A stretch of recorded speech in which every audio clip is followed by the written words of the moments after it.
Drama की शुरुआत होती है जेनी और लू की शादी के दिन से। दोनों लंबे टाइम से एक दूसरे को डेट कर रहे थे और सब कुछ एकदम परफेक्ट लग रहा था। लेकिन तभी सीन में एंट्री होती है पाई की। पाई स्टेज पर आते ही बम फोड़ देता है। लू जेनी से शादी करना ही नहीं चाहता। ये सब एक बड़ा स्कैम है ताकि वो जेनी के फैमिली बिजनेस के टेक्नोलॉजी पेटेंट्स अपने नाम कर सके। ये सुनकर जेनी एकदम सन्न रह जाती है। पाई उसे भरोसा दिलाता है कि वो उस पर यकीन करे और जेनी उसके साथ जाने लगती है। तभी लू जोर से हंसता है और कहता है, अब जब तुम सब जान ही गए हो तो मैं ये नाटक क्यों करूं।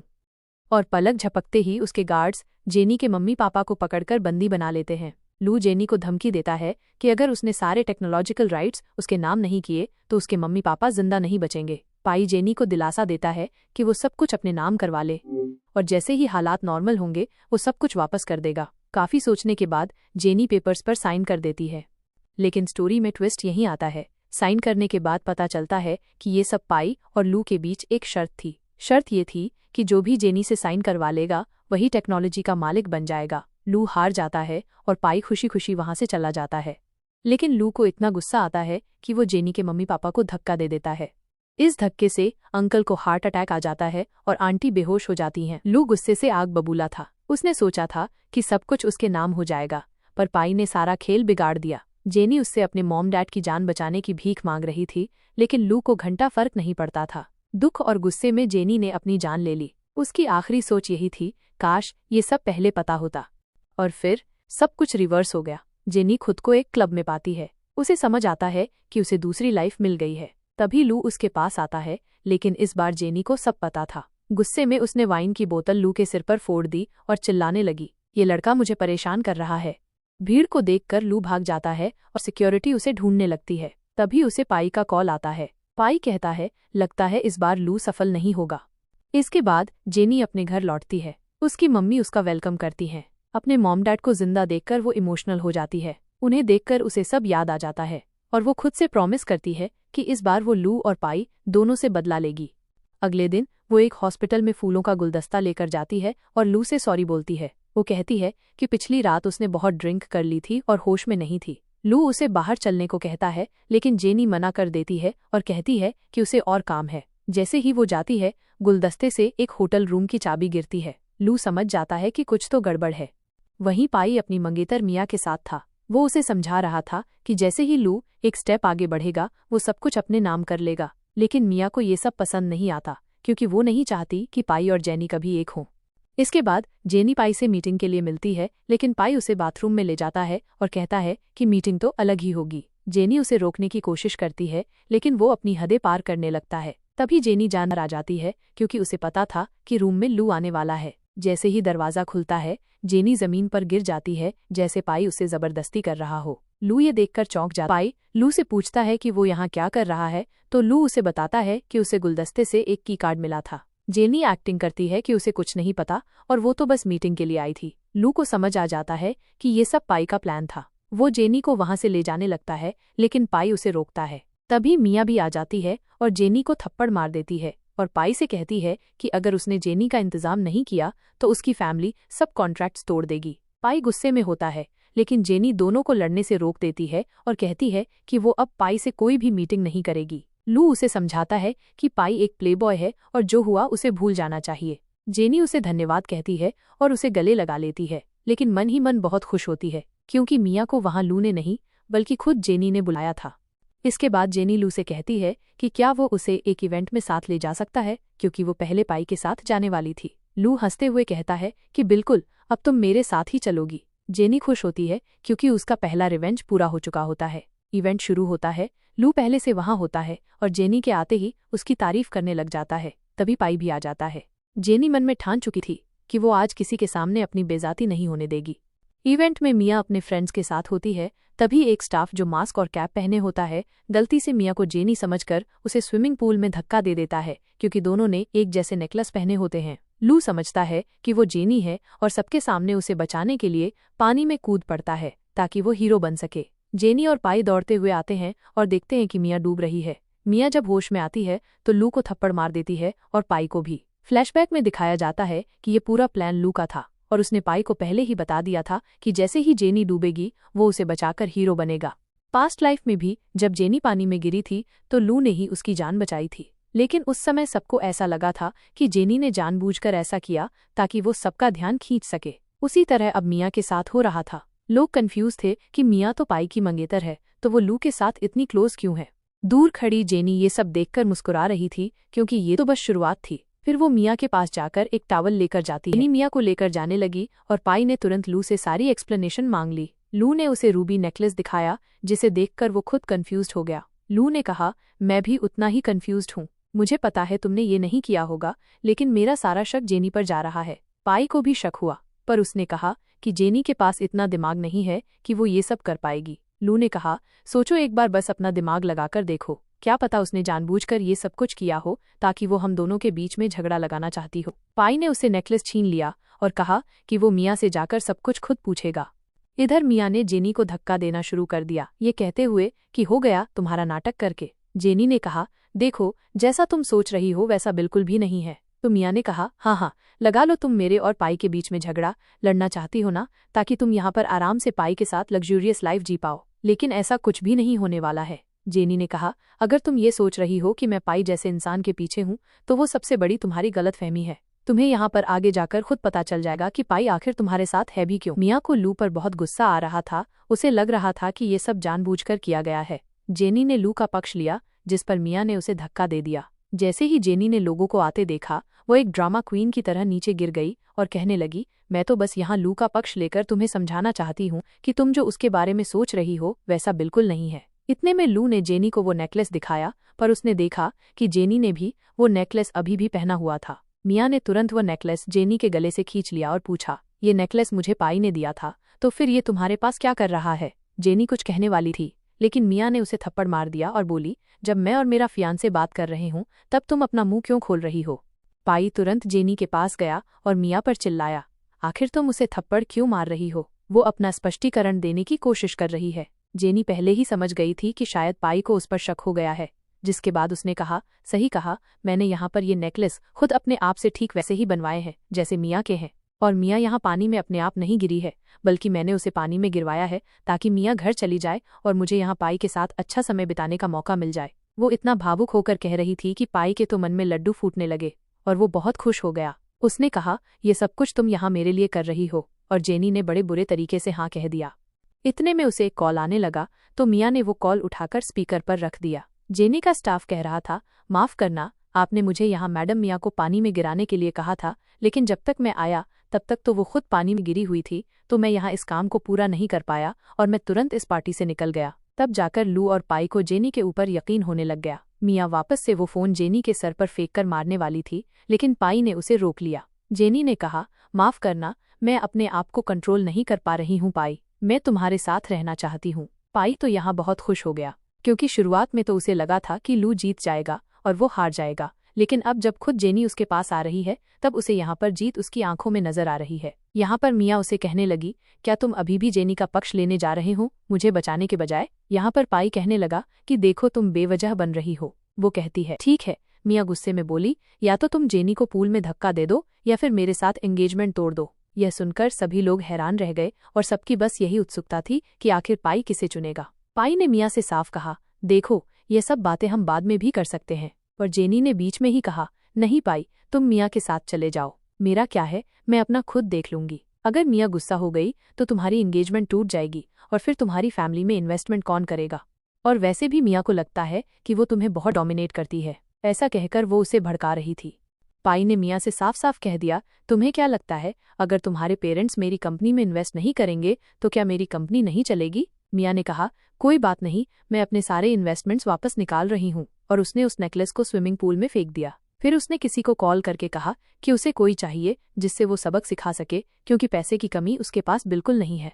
दोस्तों, जेनी उन दोनों को पानी में कूदता देख बहुत खुश हो रही थी, क्योंकि वे लोग उस नेकलेस को ढूंढकर जेनी को देना चाहते थे ताकि वे उसका दिल जीत सके। इसके बाद जेनी वहां से जाने लगी और पाई उसके पीछे पीछे आ रहा था, कहते हुए, आखिर तुम जा रही हो, तुम तो यहाँ मेरे साथ रुकना चाहती हो। जेनी ने उसे खबर बताई कि पाई के डैड ने घोषणा कर दी है कि मिया और पाई की शादी कब होने वाली है। पाई कहने लगा, देखो वो मेरे डैड का फैसला है, मैं न तो उन्हें रोक सकता और न ही मैं उनके फैसले को न कह सकता। पाई ने कहा, तो इसमें क्या हुआ, मैं शादी के बाद भी तुम्हारे साथ रह सकता हूँ, तुम्हें पैसे चाहिए तो वो दे सकता हूँ, घर, गाड़ी, जो कुछ भी चाहिए वो सब कुछ मैं तुम्हें प्रोवाइड कर सकता हूँ।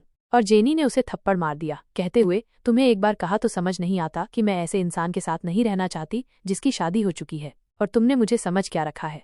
मैं यहाँ तुम्हारे पास तुम्हारे पैसे या घर के लिए आ रही हूँ। पाई को बड़ा गुस्सा आ रहा था और वो कहने लगा, आज तक किसी लड़की ने मुझे थप्पड़ नहीं मारा है। जेनी ने कहा, माफ करना, पर अब से वो मैं ही हूँ जिसने तुम्हें थप्पड़ मारा था। कॉन्ग्रेचुलेशंस। और यहाँ से वो जाने लगी, ये कहते हुए, फ्यूचर में तुम्हारी शादी हो जाएगी मियाँ के साथ, तुम्हारे बच्चे भी होंगे, तब तो तुम्हें मुझे छोड़ना ही पड़ेगा, न चाहते हुए भी, और तुम्हारे बिना तब मैं क्या करूंगी। और वो जाने लगी, जहाँ पाई अपने मन में कहता है कि मैं जेनी को प्रूफ करके रहूंगा कि मैं सिर्फ एक पपेट नहीं हूँ अपने फैमिली का। लेकिन इससे पहले कि वो जेनी को रोके, कुछ लोग आते हैं जो जेनी को एक वैन में किडनैप करके ले जाते हैं। पाई भी जेनी के पीछे गया और किडनैपर्स उसे एक अनजान इमारत में ले आए। जेनी ने उनसे पूछा कि उसे किडनैप करने के लिए जिसने भी पैसे दिए हैं वो उन्हें दुगने पैसे देगी, लेकिन गुंडे मानने को तैयार नहीं थे। उन्होंने कहा, तुम टेंशन मत लो, एक बार हम तुम्हारे साथ खेल खेल लें, उसके बाद हम तुम्हें आजाद छोड़ देंगे। इसके बाद एक गुंडे ने जेनी के साथ जबरदस्ती करनी शुरू कर दी और दूसरा उसका वीडियो बना रहा था।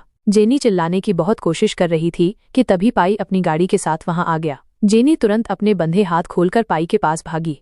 पाई ने गुंडों से पूछा कि उन्हें किसने भेजा है और उन्होंने कबूल किया कि मिस मिया ने उन्हें ये सब करने के लिए कहा था। गुस्से में आकर एक गुंडे ने एक बड़ी सी स्टील की रॉड लेकर पाई के सर पर मारने की कोशिश की, लेकिन जेनी बीच में आ गई और रॉड जेनी को लग गई। इसके बाद पाई जेनी को लेकर हॉस्पिटल आ गया। पाई को वो पल याद करके बहुत अच्छा लग रहा था कि जेनी ने अपनी जान की परवाह किए बिना उसकी जान बचाई है, और वो समझ गया कि अब से एक आदमी के तौर पर वो जेनी को जो चाहिए वो सब कुछ देगा।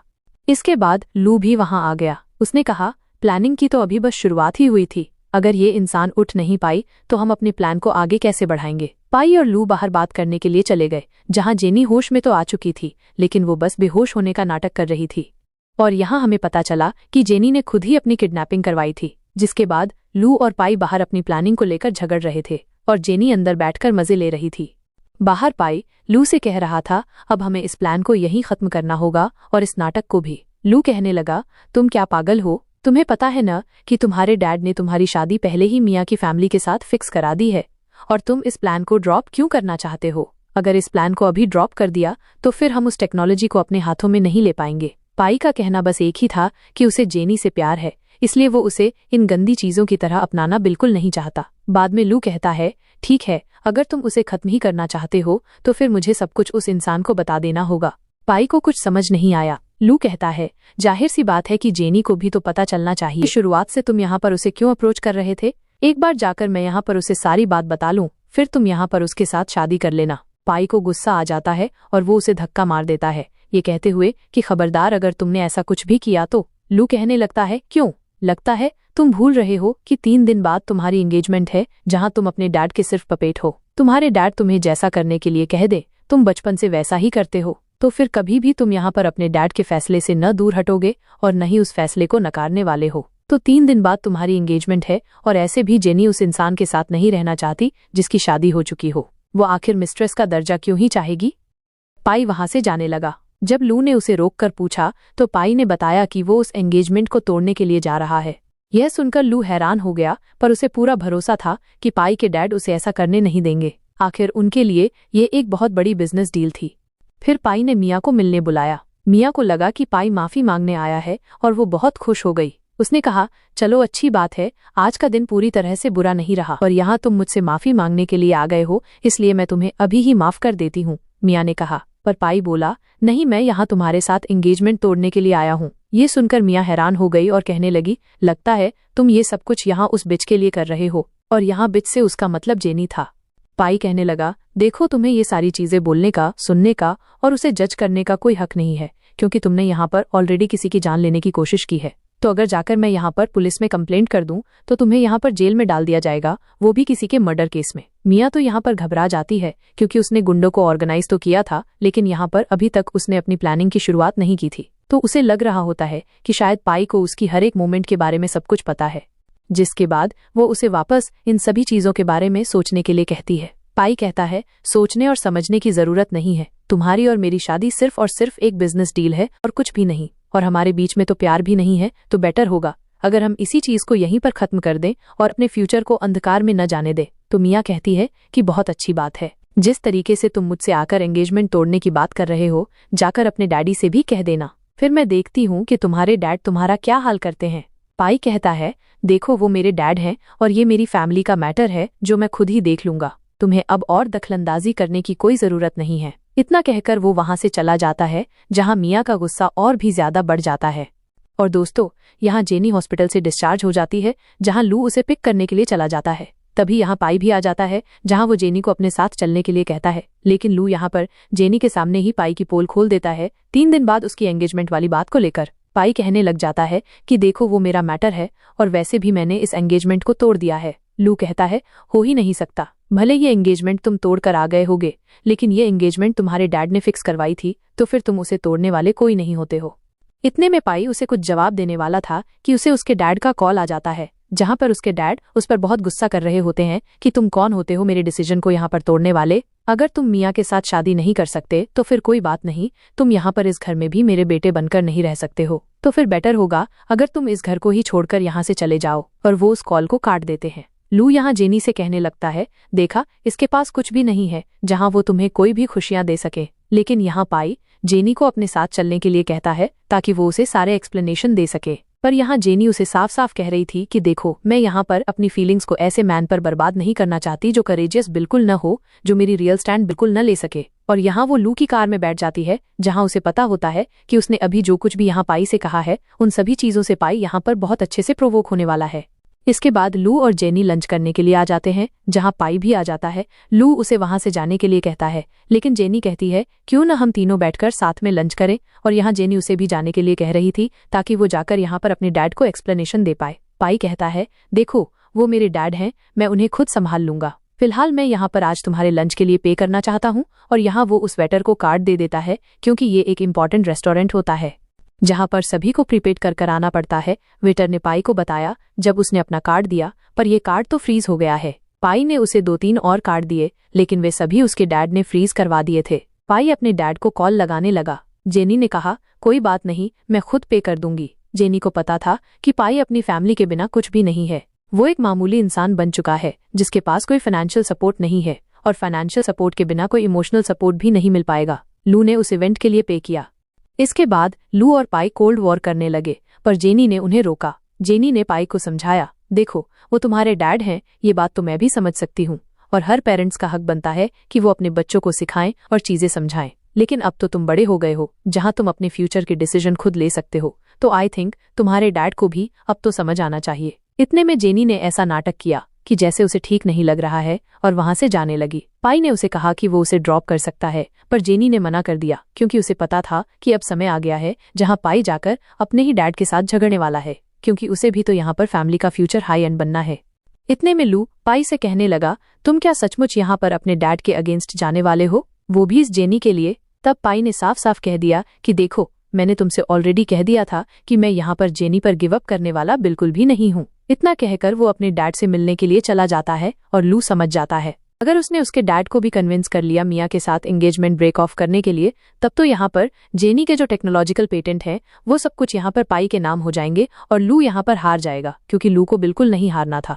पाई यहाँ पर अपने डैड के पास जाकर उन पर चिल्लाने लगता है कि आखिर आपने मेरे सारे के सारे कार्ड्स को फ्रीज क्यों कर दिया है, वो सभी आपके पैसे थोड़े ना है, उनमें से कुछ मेरी भी मेहनत है। पर यहाँ पर उसके डैड उसे थप्पड़ मार देते हैं, ये कहते हुए कि तुम मेरे बच्चे हो और मैं तुम्हारे डैड, क्या तुम मुझे सिखाओगे कि आखिर मेरे बच्चे को कैसे ट्रीट किया जाता है। और यहाँ पर वो उसे थप्पड़ मारकर घुटने टेकने के लिए कहते हैं। उसके डैड उसे सिर्फ 2 ऑप्शंस दे रहे थे, पहला कि वो मिया के साथ शादी करके अभी भी उसके बेटे का पोजीशन रखे और इस कंपनी का फ्यूचर हायर बने, और दूसरा ये कि अगर वो मिया के साथ ब्रेकअप करना चाहता है तो कोई बात नहीं, लेकिन अब से वो इस फैमिली का हिस्सा नहीं कहलाएगा। यहाँ पर पाई कहने लगता है, कोई बात नहीं, देख लेना फ्यूचर में जाकर आप भी बहुत रिग्रेट करोगे। अंकल कहते हैं, मुझे तुम्हारी बकवास बातें नहीं सुननी है, कोई भी 2 ऑप्शन में से एक चूज कर लो। जिसके बाद हम यहाँ पर लू और मिया को एक साथ देखते हैं, पर लू ने यहाँ पर मिया को बुलाया होता है। मिया कहती है कि क्यों, तुम वापस से मुझे यहाँ पर पानी में गिराने के लिए आए हो। लू कहता है कि नहीं, देखो मैं बस इतना अच्छे से जानता हूँ कि तुम यहाँ पर पाई को छोड़ नहीं सकते हो, लेकिन पाई भी यहाँ पर जेनी को छोड़ नहीं सकता है, तो फिर वो यहाँ पर भले ही तुम्हारे साथ एंगेजमेंट तोड़ना क्यों न हो और तुम्हारी कुर्बानी क्यों न देना हो, वो सब कुछ कर लेगा जेनी को पाने के लिए। मिया कहने लगती है कि तो मैं क्या करूं, ये तुम दोनों की आपस की बैटल है और तुम दोनों यहाँ पर जेनी को पसंद कर सकते हो, इसमें मैं क्या ही कर सकती हूँ। लू कहता है कि नहीं, तुम मुझे गलत समझ रही हो, मैं यहाँ पर उसे पसंद नहीं करता हूँ। मैं तो यहाँ पर जेनी को बस काम के लिए अप्रोच कर रहा हूँ। एक बार मैं अपना काम कंप्लीट कर लूँ, फिर देखना मैं जेनी का एकदम मजाक बनाकर रख दूंगा। उसे भी समझ आएगा कि आखिर मैं किस स्टैंडर्ड पर हूँ और वो कितने लो स्टैंडर्ड पर है। इतना कहकर मिया और लू एक साथ एक दूसरे की मदद करने के लिए तैयार हो जाते हैं। लू वॉशरूम की ओर जाता है, तभी जेनी वहां आ जाती है। जेनी मिया से बात करने आई थी, पर मिया को उससे कुछ भी बात नहीं करनी थी, इसलिए वो वहां से उठकर जाने लगती है। जेनी कहती है, तुम क्या चाहती हो? तुम पूरी जिंदगी यहाँ पर दो पुरुषों के बीच में एक बंदर बनकर रह जाओ? मिया को कुछ समझ नहीं आता। जेनी कहती है, देखो, लू के साथ सहयोग करने से अच्छा है तुम मेरे साथ हाथ मिला लो, इसमें तुम्हें आगे जाकर बहुत ज्यादा फायदा होने वाला है। और तुम्हें तो पता ही है कि तुम्हारी फैमिली कितनी स्ट्रांग है, जहां तुम अकेले ही एक स्वतंत्र महिला बनकर क्या कुछ नहीं कर सकती हो। लेकिन मिया जेनी की बात नहीं सुनती। वो कहती है, तुम्हें क्या लगता है मैं इतनी बेवकूफ हूं जो मैं तुम्हारी बातों में आ जाऊंगी? और ये कहकर वो वहां से जाने लगती है। इसके बाद अगली बार जब लू और जेनी एक दूसरे से मिलते हैं तो लू जेनी को मिया और पाई की एंगेजमेंट पार्टी का इन्विटेशन देता है। वो कहता है, मैंने तुमसे कहा था कि पाई सिर्फ तुम्हारे सामने बड़ी बड़ी बातें करता है, लेकिन वो अपने डैड का फैसला कभी नहीं बदल सकता। और देखो, कल उसकी एंगेजमेंट है जहां मैं चाहता हूं कि तुम भी मेरे साथ चलो। इस पर जेनी कहती है, सही कहा, जब तक मैं वहां जाकर अपनी आंखों से ये सब कुछ नहीं देख लेती तब तक मैं अपने आप को कैसे संभालूंगी। और फिर वो रोने का नाटक करने लगती है। लू कहता है, देखो, अभी भी टाइम है, मैं तुम्हें बाहर से कुछ ज्यादा ही चीजें दे सकता हूँ और मैं अपने को प्रूफ करने के लिए कुछ भी कर सकता हूँ, भले ही तुम मुझे जो कुछ भी करने के लिए कह दो। जेनी कहती है, कोई बात नहीं, मुझे नहीं लगता कि अभी ये सब कुछ करने का टाइम है। फिलहाल मैं यहाँ पे कल की एंगेजमेंट में जाना चाहती हूँ और जाकर यहाँ पर पाई की असलियत देखना चाहती हूँ। लू को तो यहाँ पर इस झगड़े को देखकर बड़ी खुशी मिल रही थी कि एक बार यहाँ पर पाई उसके रास्ते से हट गया और उसके बाद सारी की सारी राह लू के लिए खुली रहेंगी, जहाँ वो अपने इस मकसद को पूरा कर सकता है। इसके बाद इस एंगेजमेंट पार्टी की शुरुआत हो जाती है। जैसे ही पाई देखता है कि लू यहाँ पर जेनी को लेकर आया हुआ है, पाई को बहुत गुस्सा आने लगता है। जेनी यहाँ पर उसे गिफ्ट देने लगती है, जहाँ पाई जेनी को लेकर कॉर्नर में चला जाता है। वहां दूसरी ओर मिया लू से पूछने लगती है कि मैंने तुम्हें जो लाने के लिए कहा था तुमने वो लाया भी है या नहीं। और यहाँ लू उसे एक बोतल दे देता है, ये कहते हुए कि बस 2-4 बूंदे यहाँ पर वाइन में या ऑरेंज में मिक्स कर देना, उसके बाद देखना यहाँ पर तुम जैसा चाहती हो सेम वैसा ही होकर रहेगा। जिसके बाद हम यहाँ पर पाई को और जेनी को देखते हैं और यहाँ पाई जेनी को समझा रहा होता है कि देखो, तुम फिक्र मत करो, यहाँ पर मैं और मिया इस एंगेजमेंट को बस दिखावे के लिए कर रहे हैं और यहाँ पर ये एंगेजमेंट सचमुच नहीं होने वाली है। जेनी बोलती है, जो कुछ भी हो, दुनिया वालों के सामने तुम हस्बैंड एंड वाइफ कहलाओगे, तो फिर मैं तो बस एक मिस्ट्रेस बनकर रह जाऊंगी। जेनी ने कहा और सॉरी बोलकर जाने लगी। इतने में मिया उसे अप्रोच करती है और कहने लगती है, फिक्र मत करो, यहाँ पर मैं और पाई सिर्फ टेम्पररी बेसिस के लिए एंगेजमेंट कर रहे हैं और कुछ भी नहीं, तुम यहाँ पर उस पर ट्रस्ट कर सकती हो। पाई उनकी बातें सुन रहा था। मिया कहती है, देखा, मैंने तुम्हारी बुराई नहीं की है, मैं बस तुम्हारी साइड ले रही हूँ और हमें यहाँ पर ड्रिंक कर लेना चाहिए। उस ड्रिंक में वही बूंदें मिली हुई थीं जो लू उस छोटी सी बोतल में लेकर आया था। मिया तो पूरा वाइन पी जाती है, पर जेनी उसे नहीं पीती। हालांकि वो ऐसा नाटक करती है जैसे उसने एक सिप लिया हो और उसे ठीक न लग रहा हो। पाई कहता है, कोई बात नहीं, मैं तुम्हें गेस्ट रूम लेकर चलता हूँ, तुम वहाँ पर आराम कर सकती हो। मिया मना कर देती है, बोलती है, नहीं, तुम्हारी एंगेजमेंट है, कोई अगर तुम्हें जेनी को यहाँ पर ऐसे देख लेगा तो फिर वो बिन मतलब का बात का बतंगड़ बनाने लगेगा। तो मैं उसे लेकर गेस्ट रूम में जाती हूँ। और वो खुशी खुशी उसे लेकर गेस्ट रूम में जा रही होती है, जहाँ मिया उसे कहती है, क्यों जेनी, तुम्हें लग रहा होगा ना कि तुम्हें बहुत ज्यादा गर्मी लग रही है और न जाने कि तुम्हारी सेंसेस में तुम खुद हो ही नहीं। जेनी हंसने लगती है, जहाँ मिया को कुछ समझ नहीं आता और यहाँ वो उठकर मिया को ही बेड के ऊपर धक्का मार देती है। यहाँ मिया पर उस ड्रिंक का असर होने लगा था, जहाँ जेनी तो एकदम नॉर्मल हो गई थी। जेनी कहने लगती है, क्यों, अब तो तुम्हें यहाँ पर वो सब कुछ फील हो रहा होगा जो तुमने मुझे अभी अभी कहा है। और यहाँ वो कहती है कि कोई बात नहीं, तुम एक बार सोच कर देखो, पाई की फैमिली और तुम्हारी फैमिली क्या फील करेगी जब उन्हें पता चलेगा कि एंगेजमेंट वाली रात को तुमने यहाँ पर किसी और के साथ रात बिता ली है। मिया जेनी से बहुत रिक्वेस्ट करती है, लेकिन फिर बेहोश हो जाती है। जेनी मन ही मन सोचती है कि एक महिला होने के नाते उसे ये सब नहीं करना चाहिए, पर पास्ट लाइफ में मिया ने उसे बिल्कुल नहीं बख्शा था। हमें पास्ट लाइफ का एक दृश्य दिखाया जाता है जहां मिया 2 पुरुषों को लाई थी जो जेनी के साथ जबरदस्ती कर रहे थे। लू भी इस सब में शामिल था, लेकिन आखिरी पल में वो जेनी को बचाने का दिखावा करता है। जैसे ही वो बेहोश होती है, लू इसका फायदा उठाने लगता है और वही दिन था जब लू के साथ रात बिताने के बाद जेनी को उससे शादी के लिए हाँ कहना पड़ा था। इसके बाद जेनी लाइट्स बंद करके चली जाती है और लू आ जाता है। हम पाई को देखते हैं जिसे लगातार कॉल आ रहे थे लेकिन वो पिक नहीं कर रही थी। तभी जेनी आती है और पाई उससे मिया के बारे में पूछता है। जेनी कहती है, हाँ आई गेस वो उसी रूम में है क्योंकि मैं थोड़ा आराम करके वापस आ गई थी। रिपोर्टर्स भी उनकी बातें सुन लेते हैं और रूम की ओर चल पड़ते हैं, लेकिन जैसे ही वे ब्लैंकेट हटाते हैं वहां सिर्फ तकिए होते हैं। तभी सामने से लू और मिया आ जाते हैं जिससे जेनी खुद कंफ्यूज हो जाती है। लू जेनी से पूछता है, आखिर तुमने ये सब क्यों किया? जेनी मासूमियत से कहती है, मैंने क्या किया? इस पर लू जवाब देता है, देखो तुम पाई को बेवकूफ बना सकती हो लेकिन मुझे नहीं, मुझे सब समझ आता है। लू उस पर गुस्सा कर रहा होता है कि तभी पाई उसका गला पकड़ लेता है और कहता है, मुझे अभी एक्सप्लेनेशन दो कि आखिर चल क्या रहा है। इसके बाद लू बताता है, सीधी सी बात है, इन रिपोर्टर्स को भी तुमने जानबूझकर यहाँ बुलाया है ताकि ये मुझे और मिया को गलत तरह से देखें और बाद में सबको लगे कि तुम दोनों की एंगेजमेंट खत्म हो चुकी है, वो भी सिर्फ हम दोनों की वजह से। इस पर जेनी कहने लगती है, आखिर मैं ऐसा क्यों करूंगी? मिया बीच में कूद पड़ती है, ऑफ कोर्स सी बात है, तुम ये सब पाई के लिए करना चाहती हो ताकि उसे हासिल कर सको। पाई ये सब सुनकर अंदर से इमोशनल हो जाता है कि जेनी उसके लिए क्या कुछ नहीं कर रही है। तभी मिया जैसे ही उस पर हाथ उठाने वाली होती है, पाई उसका हाथ पकड़ लेता है और जेनी को डरने से मना करता है। वो कहता है, देखो अगर ये सब तुमने ही किया होगा तो फिर मुझे कोई प्रॉब्लम नहीं है क्योंकि मैं समझ पा रहा हूँ कि तुम मुझसे कितना प्यार करती हो। ये सब देखकर लू कंफ्यूज हो जाता है क्योंकि लू का मकसद ये नहीं था कि जेनी और पाई फिर से एक हो जाएं, क्योंकि अगर ऐसा होता है जेनी लू को छोड़ देगी जिससे उसे पेटेंट राइट्स नहीं मिल पाएंगे।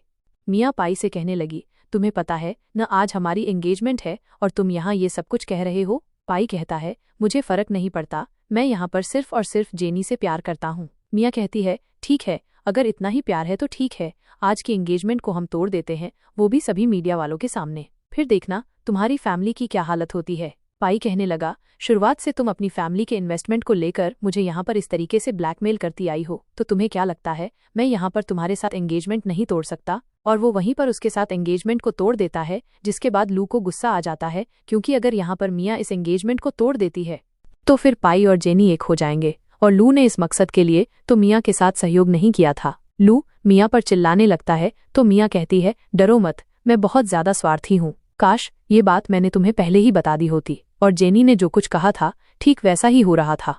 मिया सभी के सामने ये कबूल कर लेती है कि इसमें जेनी की कोई गलती नहीं है, असल में ये सब लू ने प्लान किया था। ये सुनकर जेनी एकदम भोलेपन का नाटक करती है और लू से कहती है, कम से कम ये सब मैंने तुमसे उम्मीद नहीं की थी, और वहां से चली जाती है। गुस्से में आकर पाई लू को एक घूंसा मार देता है। लू अभी भी पाई को समझा रहा होता है, तुम आखिर कर क्या रहे हो? तुम क्या भूल गए हो कि हमारे बीच किस तरह का गठबंधन था? और तुम सचमुच मिया को उस जेनी के लिए छोड़ रहे हो? क्या तुम अपना मकसद भूल गए हो? पाई चिल्लाता है, मुझे यहाँ किसी भी मिशन की कोई परवाह नहीं है क्योंकि मैं जेनी से सच्चा प्यार करता हूँ। और वो लू को बुरी तरह पीटने लगता है, लेकिन लू भी नहीं रुकता और पाई पर पलटवार करता है। तभी पाई के डैड आकर उन दोनों को रोक लेते हैं।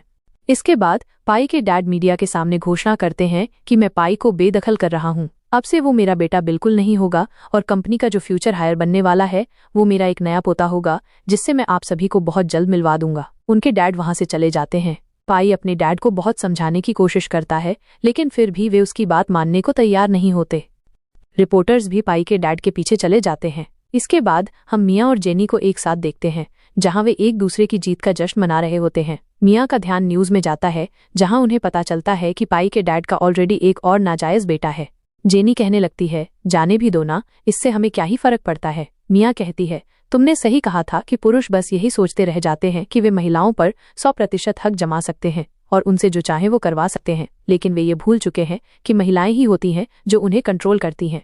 इसके बाद हमें एक फ्लैशबैक का सीन दिखाया जाता है, जहां वे दोनों उसी बेडरूम में थे। जेनी मिया को जबरदस्ती कोई पिल्स खिला देती है। मिया को गुस्सा आता है, लेकिन कुछ समय बाद वो समझ जाती है कि वो पिल्स तो सिर्फ एक एंटीडोट है। जेनी कहती है, देखो अभी भी टाइम है जहां तुम्हें मेरे साथ हाथ मिला लेना चाहिए, लेकिन मिया उसे साफ साफ मना कर देती है, ये कहते हुए कि मैंने तुमसे पहले भी कहा था कि मैं तुम्हारी बेहुदा बातों में बिल्कुल नहीं आने वाली हूँ, जहां मैं तुम्हारी बातों को मानने लग जाऊं। जेनी कहती है, कोई बात नहीं, जाओ जाकर सबको सब कुछ बता दो कि आखिर यहाँ पर क्या हो रहा है। फिर मेरे पास ये प्रूफ है कि तुमने ड्रिंक में किस तरीके से उस ड्रग को मिलाया था ताकि वो ड्रिंक में पी पाऊं, लेकिन वो ड्रिंक तो एक्सचेंज हो गई जहां पर उस ड्रिंक को तुमने पी लिया है। तो फिर तुम सबके सामने क्या ही कहोगी कि आखिर तुमने मेरे ड्रिंक में वो चीज मिलाने की क्यों कोशिश की? मिया ये सब सुनकर हैरान रह जाती है। इसके बाद जेनी अपने बैग से एक एग्रीमेंट निकालकर उसे देती है और कहती है, देखो तुम बस एक कठपुतली हो पाई और पाई की फैमिली के लिए, तुम एक बात बताओ, क्या तुम अपनी पूरी फैमिली को छोड़ सकती हो, अपनी पूरी फैमिली को दिवालिया कर सकती हो उस पाई के साथ जिंदगी बिताने के लिए? जैसे ही वो उसे सारे डॉक्यूमेंट्स दिखाने लगती है, मिया के तो होश उड़ जाते हैं। मिया कहने लगती है, आखिर मैं उसे क्या ही कर सकती हूँ। जेनी कहती है, देखो सीधी सी बात है, तुम्हारी शादी उसके साथ होने वाली है। अगर ये सब कुछ अभी होता है तो फिर तुम मीडिया वालों के सामने अपनी एंगेजमेंट तोड़ सकती हो। तब तो उसके डैड भी कुछ नहीं कह पाएंगे, क्योंकि उन सभी चीजों में उस पाई की गलती नजर आएगी। तो उसके डैड खुद यहाँ पर इस एंगेजमेंट को तोड़ने के लिए रेडी हो जाएंगे। जिसके बाद मिया और जेनी गठबंधन बना लेते हैं, यानी कि एक दूसरे की मदद करने का फैसला ले लेते हैं। इसके बाद हम वापस वर्तमान में आते हैं और जेनी उसे यानी मिया उसकी कंपनी के स्टॉक दिखाती है जो कितनी तेजी से बढ़ रहे होते हैं। मिया भी जेनी को धन्यवाद कह रही थी। मिया कहती है, लेकिन ये सब कर तुम्हें क्या मिलेगा, क्योंकि अब तो पाई के पास कुछ नहीं बचा है। जेनी कहती है, सही कहा, और मैं यही तो चाहती थी कि पाई के पास कुछ न बच पाए। जेनी ने घोषणा की, मेरा अगला टारगेट लू है। हम देखते हैं लू घर पर बैठा पाई और जेनी के बारे में सोच रहा है। वो जेनी को सॉरी बोलने के लिए कॉल करता है और उसे मिलने बुलाता है ताकि वो सब कुछ एक्सप्लेन कर सके। जेनी उससे मिलने जाती है। जेनी को देखते ही लू मंत्रमुग्ध हो जाता है। जेनी जानबूझकर उसकी पसंदीदा ड्रेस पहनकर आई होती है। जब लू वहां आता है, जेनी उसकी जिंदगी के बारे में बताने लगती है। वो बताती है कि लू के दोनों माता पिता पढ़े लिखे और अच्छे प्रोफेसर हैं। साथ ही लू स्कूल के दिनों में किसी को पसंद करता था जो उसका पहला प्यार थी, लेकिन उसी पहले प्यार ने उसे धोखा दिया। उसके बाद लू का प्यार से भरोसा हमेशा के लिए उठ गया और अब वो केवल अपने करियर को बेहतर बनाने पर ध्यान देता है, प्यार पर बिल्कुल नहीं। इसके बाद लू उसके पास आता है और पूछता है, क्या तुमने ये ड्रेस पहन रखी है? जेनी जवाब देती है, क्यों, इस ड्रेस में कुछ खराबी है? लू इस बात को पूरी तरह से नजरअंदाज कर देता है और उससे माफी मांगने लगता है। जेनी कहती है, देखो, अगर तुम किसी से प्यार करते हो तो तुम उस पर कभी हार नहीं मान सकते। यही बात मुझे हमेशा पाई में दिखती है। चाहे कुछ भी हो जाए, पाई मुझ पर हार मानने को तैयार नहीं है, लेकिन लगता है उसके डैड ने उस पर पहले ही हार मान ली है। अब पाई के पास मेरे सिवा कुछ नहीं बचा। यहाँ पर लू को अपने पहले प्यार की याद आने लगती है। जेनी उससे इस तरह बात करती है ताकि वो अपने पहले प्यार को याद करते हुए भावुक हो जाए और प्यार पर एक बार फिर से भरोसा करने लगे ताकि वो उसे दोबारा सबक सिखा सके। लेकिन इतने में पाई आ जाता है जो जेनी को लू की बातें सुनने से साफ मना कर देता है, ये कहते हुए कि वो सिर्फ उसे बहला फुसला रहा है। जेनी कहती है, मानती हूँ, लेकिन लू जो कुछ भी कह रहा है वो सारी चीजें सही हैं। इसके बाद लू को मिया का कॉल आता है जिससे उसे वहां से जाना पड़ता है। जेनी पाई को बताने लगती है कि तुम्हें पता है, तुम्हारे साथ डील खत्म करने के बाद मिया की फैमिली और कंपनी अब लू के साथ सहयोग करेंगी, जहां उनका भविष्य बहुत उज्जवल नजर आ रहा है। और जो कुछ भी लू ने भविष्य को लेकर कहा है उसे सुनकर तो मैं भी खुद परेशान हूँ। पाई समझ जाता है कि लू जेनी का ब्रेन वॉश करने की कोशिश कर रहा है और वो ये फैसला ले लेता है कि वो लू और मिया को अलग करेगा। इतने में हम यहाँ पर मिया और जेनी को देखते हैं जो आपस में बड़े अच्छे से और प्यार से बात कर रहे होते हैं। लेकिन जैसे ही जेनी लू को आते हुए देखती है, वो मिया को अपने ऊपर ड्रिंक फेंकने के लिए कह देती है, जहां गुस्से में आकर मिया उसके ऊपर ड्रिंक फेंक देती है और लू के सामने वे लोग ऐसा एक्ट करते हैं कि जैसे वे लोग अभी भी बहुत बड़े दुश्मन हों। यहाँ पर जेनी बोलने लगती है कि मैं तो बस यहाँ पर तुम्हारे लिए बात करने आई थी और मिया ने गुस्से में मुझे क्या कुछ नहीं बोल दिया। मिया कहने लगती है, सही कहा, तुम्हें क्या लगता है लू कि अगर ये तुम्हारे लिए बात करने आएगी तो फिर मैं तुम्हारी सारी बातों को मान लूंगी? ऐसा बिल्कुल नहीं होने वाला है। इसके बाद मिया गुस्से में चली जाती है और लू इस बात को सुनकर बहुत ज्यादा खुश और हैरान हो जाता है। ये सब कुछ यहाँ पर जेनी सिर्फ मेरे लिए कर रही है। इसके बाद लू जेनी से वादा करता है कि वो उसे पसंद करता है और लाइफ टाइम उसे प्रोटेक्ट करेगा, उसके साथ रहना चाहता है। जहाँ उन दोनों की नजदीकियां बहुत बढ़ जाती हैं। दूर खड़ी मिया ऐसे एंगल से फोटो निकालती है कि जैसे वे दोनों एक दूसरे को किस कर रहे हों, पर जेनी उसे किस करने से मना कर देती है और ये सब कुछ जेनी के प्लान का ही बस एक हिस्सा होता है। कुछ समय बाद मिया वापस से जेनी से मिलने आती है क्योंकि वो सारी फोटो बड़े अच्छे से एडिट कर लाई हुई थी और वो उसके प्लान का नेक्स्ट पार्ट पूछ रही थी। जेनी कहती है कि ऑफ कोर्स सी बात है, लू को मैं अपने प्यार में पूरी तरीके से पागल कर दूंगी। उसे लग रहा होगा कि मैं उससे प्यार कर रही हूँ, लेकिन धीरे धीरे वही मुझसे सच्चा प्यार करता जाएगा और मुझे छोड़ना भी नहीं पाएगा। इसके बाद हम यहाँ पे लू के डैड को देखते हैं। वो घर पर होते हैं जहाँ एक अज्ञात व्यक्ति ने उन्हें एक लेटर भेजा था। उस लेटर के अंदर कुछ फोटो भी होते हैं जिसे देखकर अंकल को बहुत गुस्सा आ रहा होता है, इसलिए उन्होंने लू को बुलाया था। वो लू पर हाथ उठाने वाले थे पर लू उनके हाथ को पकड़ लेता है, ये कहते हुए कि अब कौन सी प्रॉब्लम है, बचपन से लेकर अब तक मैंने वो सब कुछ किया है जो आपने मुझे कहा है और अब आप ही मुझ पर हाथ उठा रहे हैं, वो भी किस वजह से। जिसके बाद उसके डैड उसे फोटो दिखा रहे होते हैं जो उसकी और जेनी की किस करने वाली होती है। लू कहने लगता है, इसमें गलत क्या है, मैं जेनी को पसंद करता हूँ। पर अंकल यहाँ पर साफ साफ कह देते हैं, बिल्कुल नहीं, ये वही लड़की है जिसकी वजह से यहाँ पर पाई की एंगेजमेंट टूट चुकी है, और ऐसी लड़कियां मुझे बिल्कुल पसंद नहीं है, और ऐसी लड़कियों को मैं अपने घर की बहू बिल्कुल नहीं बना सकता हूँ। तो फिर वही होगा जो मैं चाहता हूँ। यहाँ पर लू भी गुस्से में निकल जाता है, क्योंकि उसे पता होता है अपने डैड को कुछ समझाकर तो कुछ मतलब ही नहीं है। इसके बाद लू के डैड यहाँ पर जेनी को बुलाते हैं मिलने के लिए, साथ ही लू को भी। और ये बात यहाँ पर जेनी को बड़े अच्छे से पता होती है कि लू यहाँ पर उन्हें देख भी पा रहा है और उनकी बातें चुपके से सुन भी पा रहा है। अंकल यहाँ पर जेनी को कहने लगते हैं कि तुम्हारे बीच में जो कुछ भी चल रहा है सभी बंद कर दो, पर यहाँ पर जेनी ना कह देती है, ये कहते हुए कि हम दोनों तो बस फ्रेंड्स ही हैं। ये बात सुनकर लू को बिल्कुल अच्छा नहीं लगता, लेकिन तभी यहाँ पर जेनी कहती है, देखिए, माना कि आप उसके फादर हैं, लेकिन इसका मतलब ये नहीं है कि आप यहाँ पर लू के फ्रेंड सर्कल को भी कंट्रोल करेंगे कि आखिर लू किसके साथ फ्रेंडशिप करनी चाहिए। वो अब इतना तो बड़ा हो चुका है जहाँ पर वो खुद अपने फ्रेंड्स को चूज कर सकता है।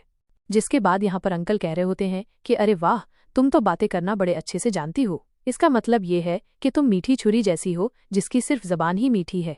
और बाद में यहाँ पर वो सिर्फ 5 मिलियन देने लगते हैं ताकि यहाँ पर वो लू को छोड़ दे। जेनी यहाँ पर उस चीज को हाथ में ले लेती है। तभी यहाँ पर लू को लगता है सभी लड़कियां एक जैसी होती हैं और मैं बस खाली ओवरथिंक कर रहा था कि जेनी अलग है, वो मुझसे प्यार करती है और नहीं मेरे पैसों के लिए मेरे पास है। अंकल तो बहुत खुश थे, उन्हें लगा कि वे अपने बेटे को जेनी की असलियत बता पाएंगे कि वो भी दूसरी लड़कियों की तरह पैसों की भूखी है। लेकिन जेनी ने वो कार्ड उन्हें वापस कर दिया और कहा, माफ करना, आपको लगता है कि आप पैसे से सब कुछ खरीद सकते हैं, पर ऐसा बिल्कुल नहीं है। इस दुनिया में कुछ चीजें पैसे से बहुत बढ़कर हैं, जैसे दोस्ती। मुझे नहीं लगता कि आप कभी उन्हें अपने पैसों से खरीद पाएंगे। ये सुनकर अंकल को गुस्सा आया और वो जेनी पर हाथ उठाने ही वाले थे कि तभी लू वहां आ गया। वो आते ही अपने डैड से झगड़ने लगा और यही तो जेनी चाहती थी। सब कुछ जेनी की योजना के अनुसार हो रहा था। उसके डैड कहने लगे, ठीक है, अगर तुम्हें मेरी बात माननी नहीं है तो अभी इस घर से निकल जाओ। लू इसके लिए पूरी तरह तैयार था। वो जेनी के लिए अपने डैड को भी बेदखल कर देता है और वे दोनों भागकर बाहर आ जाते हैं। लू जेनी को थैंक यू बोल रहा था। जेनी कहती है, कोई बात नहीं, क्योंकि एक दोस्त दूसरे दोस्त के लिए इतना तो कर ही सकता है। लू कहता है, नहीं, मैं तुम्हारे साथ सिर्फ दोस्त नहीं रहना चाहता। और वो उसे कह रहा था कि मैंने पास्ट में भले ही जितनी भी गलती क्यों न की हो, लेकिन अब मुझे समझ आ रहा है कि असली प्यार क्या होता है और मैं तुम्हें खोना बिल्कुल नहीं चाहता। वो उसे गले लगाने लगता है। अब लू का बस एक ही मकसद होता है, पाई को रास्ते से हटाना, ताकि वो जेनी का असली प्यार पा सके, और अब तो शायद वो उस पेटेंट की बात को भूल भी गया होगा। इसके बाद लू पाई से मिलता है और वे दोनों झगड़ने लगते हैं। दूर खड़ी जेनी और मियाँ इस नज़ारे को देखकर बहुत खुश हो रही थीं। फिर बाद में लू जेनी को डेट पर ले जाता है और उसे अपने साथ शादी करने के लिए कहता है, पर जेनी पीछे हट जाती है। जेनी कहती है कि मैं तुम्हारा साथ देने के लिए तैयार हूँ, भले ही तुम्हारे डैड तुम्हें बिजनेस से भी बेदखल क्यों न कर दें। मुझे तुम पर इतना भरोसा है कि तुम अलग से कोई न कोई बिजनेस शुरू जरूर कर लोगे, लेकिन मैं यहाँ पर तुम्हारे डैड से घबराती हूँ कि कहीं उनकी वजह से हमारी लाइफ में। पर लू कहने लगता है कि तुम फिक्र मत करो, मैं यहाँ पर इन सारी चीज़ों को हैंडल कर लूंगा। जहाँ तब जेनी को कन्फर्म हो जाता है कि लू यहाँ पर सचमुच उसे पसंद करने लगा है। फिर उसके बाद हम यहाँ पर पाई को और तारू को देखते हैं, जहाँ पर दोनों अपने इस प्रपोजल वाली चीज़ को लेकर एक बड़ा इवेंट को ऑर्गेनाइज करने लग जाते हैं और दोनों अपने अकॉर्डिंग सारी प्लानिंग शुरू कर देते हैं। जहाँ हम पाई को देखते हैं जो कि यहाँ पर एक घर खरीद देता है जेलनी के नाम पर, और वो भी बहुत बड़ा घर। साथ साथ हम लू को देखते हैं जो कि सबसे महंगी डायमंड रिंग खरीद लेता है ताकि जेनी चाहते हुए भी उसे ना कह पाए। दोनों अपनी पूरी मेहनत करते हुए अपने इस प्रपोजल इवेंट को ऑर्गेनाइज कर रहे होते हैं। पाई जेनी को उसी घर के गार्डन में प्रपोज कर रहा होता है जहां जेनी उसे हाँ कह देती है और वह उसे रिंग भी पहना देता है, लेकिन जेनी अपनी इस शादी को सीक्रेट रखने के लिए कहती है। जब पाई उसे घर दिखा रहा होता है तभी लू ने भी उसे टेक्स्ट किया हुआ था शाम को घर आने के लिए। तो फिर जेनी शाम को उसके घर पहुंच जाती है जहां लू ने घर को बड़े अच्छे से डेकोरेट किया होता है ताकि वो जेनी को यहाँ प्रपोज कर सके। जिसके बाद लू भी उसे प्रपोज कर देता है और जेनी यहाँ पर भी उसे हाँ कह देती है। फिलहाल वो अपनी वेडिंग को सीक्रेट रखने के लिए कहती है। बाद में वो अपनी बेस्ट फ्रेंड मिया को जाकर सब कुछ बता देती है। मिया कहने लगती है कि तुम तो अपने बदले में कुछ ज्यादा ही आगे बढ़ रही हो, और अब वे अगली प्लानिंग करने लगते हैं। इसके बाद फाइनली यहाँ पर उसकी वेडिंग का सीन आ ही जाता है, लेकिन अब सोचने वाली बात यह है कि आज वो किसके साथ शादी करने वाली है। सबसे पहले तो यहाँ पर दूल्हा वेडिंग हॉल में आता है, लेकिन यहाँ पर हमारी दुल्हन जेनी आ जाती है। जैसे ही जेनी उस कमरे को देखती है उसे पिछली जिंदगी के सारे फ्लैशबैक याद आने लगते हैं। वो अंदर जाकर एक कमरे का इंतजार करती है जहां पाई और लू दोनों आकर एक दूसरे से झगड़ने लगते हैं, लेकिन तब जाकर उनका दिमाग काम करने लगता है कि आखिर जेनी ने तो उन दोनों को यहाँ बुलाया था, और वे जेनी से पूछने लगते हैं कि आखिर तुमने हमारे साथ ऐसा क्यों किया। जेनी कहने लगती है, क्यों, सभी लोगों को पता चलना चाहिए कि आखिर तुम दोनों ने मुझे अप्रोच क्यों किया, असली प्यार के लिए नहीं बल्कि एक शर्त के लिए, ताकि तुम लोग मेरी टेक्नोलॉजी के पेटेंट ले सको। ये सारी बातें सुनने के बाद सभी मेहमान हैरान हो जाते हैं और जेनी यहाँ पर उन सभी को उनके बेड के बारे में बताने लगती है, जहाँ पाई और लू समझ चुके थे कि जेनी को ये सब कुछ पहले से ही पता था और वो सब कुछ यहाँ पर जानबूझकर कर रही है ताकि वो यहाँ पर उनसे उस शर्त को लेकर बदला ले सके। जेनी बोलती है, इतना ही काफी नहीं है, तुम्हें क्या लगता है मैं तुम दोनों को इतनी आसानी से छोड़ दूंगी? यहाँ पर कुछ ही सेकंड में पुलिस आ जाएगी, जहाँ तुम दोनों को उम्र कैद की सजा होने वाली है तुम्हारे कंपनी के टैक्स चोरी को देखकर। लू और पाई को अच्छे से पता था कि उन्होंने कितने घोटाले और जुए खेले हैं। इतने में पुलिस आकर उन्हें जबरदस्ती ले जाने लगती है। लू वहीं लड़ाई करने लगता है, जहां धक्का लगने पर उसका सर टेबल से टकरा जाता है, ठीक वैसे ही जैसे जेनी की मां के साथ हुआ था। वो वहीं बेहोश हो जाता है और उसकी जान चली जाती है। दूसरी ओर पाई तो पागल हो गया था और खुश भी कि अब तो उसकी शादी जेनी के साथ होकर रहेगी, क्योंकि लू अब प्रतिस्पर्धा में है ही नहीं। और वो अचानक से पागलों की तरह हंसने लगता है, जहां उसके दिल में तेज दर्द की वजह से उसे कार्डियक अरेस्ट आता है और वो वहीं जेनी के डैड की तरह मर जाता है। इस तरह जेनी का पिछली जिंदगी का बदला अब जाकर पूरा होता है और यहाँ जेनी और मिया एक साथ अपनी कंपनी को आगे बढ़ाने लगते हैं, जहां उन दोनों लड़कियों की जीत होती है। और इसी के साथ ये ड्रामा यहीं पर खत्म हो जाता है।